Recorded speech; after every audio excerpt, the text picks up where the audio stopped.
Open a social media app, flip past endless content, and what do you see? Film grain filters, retro fonts, faded Polaroids. It's not about remembering something real, it's emotional engineering. We crave the texture of the past, but we don't need the cost.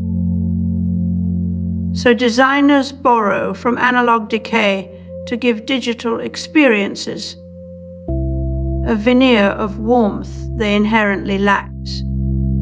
A crackle filter on a podcast isn't nostalgia for vinyl. It's nostalgia as a UI shortcut. It says, feel something without having. Jameson wrote about the nostalgia mode, a formal aesthetic that detaches from time, creating an eternal past. It's not memory we're chasing, it's moods. A retro synth track playing in a cafe isn't about the 80s. It's about selling comfort without context. The result is something strange. Our interfaces exist in limbo between eras, like photoshopped memories that never happened. This aesthetic doesn't connect us to history. It keeps us from having one of our own.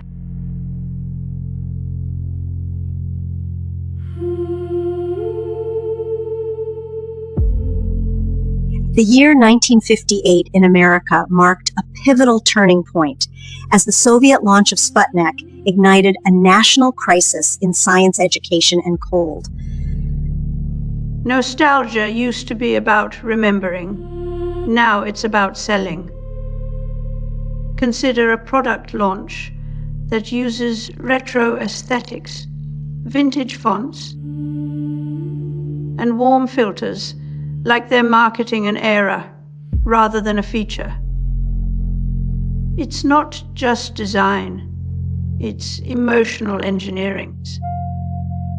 The past is repackaged as comfort in a world of uncertainty, designed to feel familiar before you even open the box.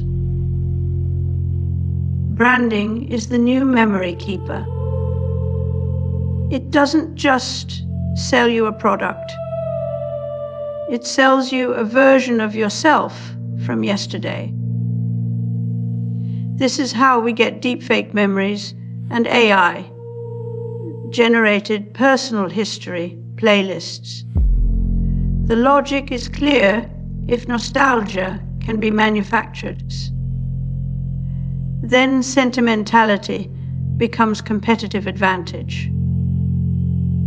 And for companies that understand this, the past is simply another feature to upgrade.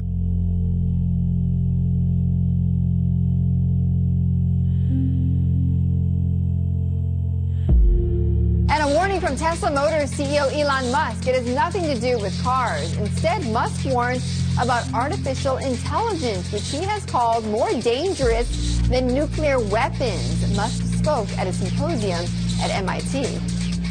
I mean, with artificial intelligence, we are summoning the demon. You know all those stories where there's the guy with the pentagram and the holy water, and he's like, yeah, you sure you can control the demon?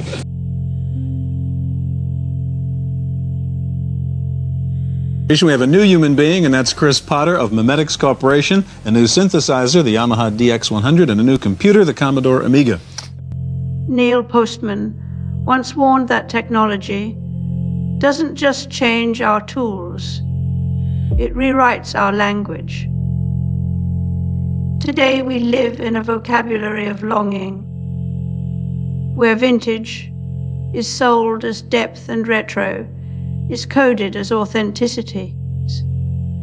These are not simply aesthetic choices, but ideological tools designed to make us forget the labor behind them, while romanticizing their forms.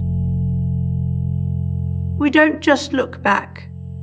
We're encouraged to feel warm about what was once mundane or even obsolete. This emotional rebranding allows corporations to hide automation. There's a paradox here. We remember old tools not for what they did, but to forget how hard it was doing them. A vintage camera doesn't remind us of film developing or manual focus.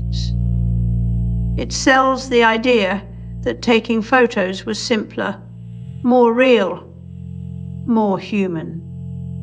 But this is a lie made possible by distance and convenience.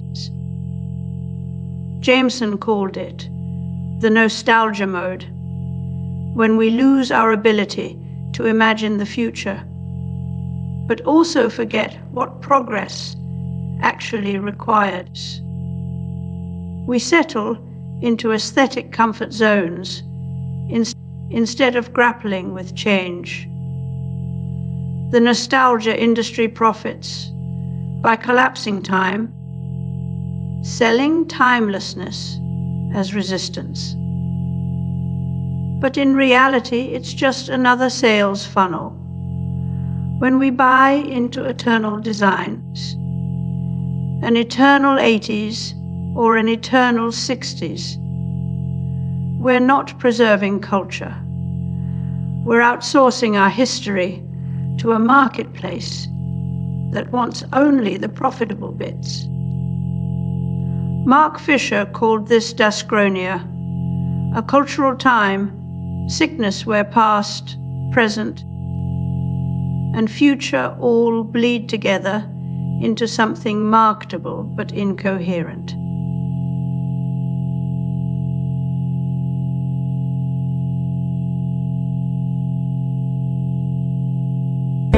Modern packaging does more than wrap and hold and conceal.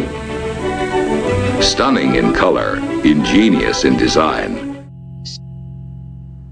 We've moved beyond nostalgia as a feeling and into nostalgia as a design decision, an engineered emotion meant to simulate loyalty, comfort, or authenticity at scale. When your phone prompts you with "remember when," it's not recalling the past for you. It's curating emotional value from your past to sell back in increments. If trust is now algorithmic, then memory becomes just another feature to be updated. This is not just about aesthetics, it's about trust. When nostalgia is a software update, who decides what memory looks like? The answer is whoever profits most from the illusion of connection. Whether we're talking AI agents mimicking human warmth or generative art passing for craft, we are outsourcing our emotional architecture to systems that care more about engagement than empathy